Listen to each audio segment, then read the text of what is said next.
So here we have the Range Rover Evoque on a 15 plate. I'm going to start off by showing you around the outside of the car, and then we'll hop in and run through some controls on the inside. From the outside though, you can see it's a 5-door car with those black alloy wheels and tinted windows.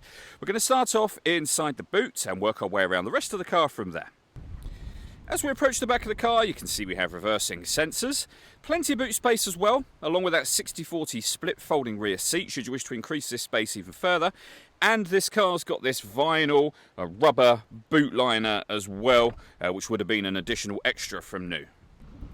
Okay, so we're just going to work our way back around to the front of the car, and then we'll hop in and run through some controls on the inside. But now that we've done a full circle of it, you can see that it's in excellent condition the whole way round. Just briefly before we climb in, I think it's well worth seeing the interior from this exterior point of view. There's plenty to run through on the dashboard, so let's hop in and we'll do that now. Okay, now that we're inside the car, we're going to start with the dials. On the left-hand side, we have the speedometer. We've got the rev counter over on the right-hand side. In the centre, you can see the fuel gauge, the coolant temperature gauge, the total miles for the car, which is 76,348. Below that, a digital readout for the speedometer, and to the left of that, it will show you what gear this car is in. It's an automatic, so we, of course, are in park at the moment. If we back out to the steering wheel, we have buttons over here that can take you through the various different menus up on that screen we were looking at just a moment ago. And then below that, we've got cruise control and speed limiter. On the left-hand side, we have stereo and phone controls, and just behind the steering wheel, the minus and plus paddles so that you can change up and down the gear manually with this automatic gearbox should you wish to do that.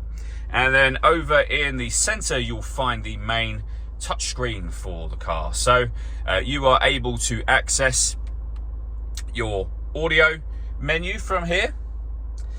You can, as you see, have DAB, FM and AM radio. If you want to listen to your own music, you can do so. Just hit My Music.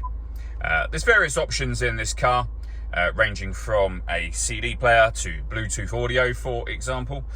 You can also access the car's satellite navigation. A nice clear colour display. It's a very easy system to use, as you can see. This car's also got a full colour reversing camera with guidelines showing you what direction the car is headed in as well. Below that, we then have the CD player I mentioned a moment ago, the main volume for the stereo.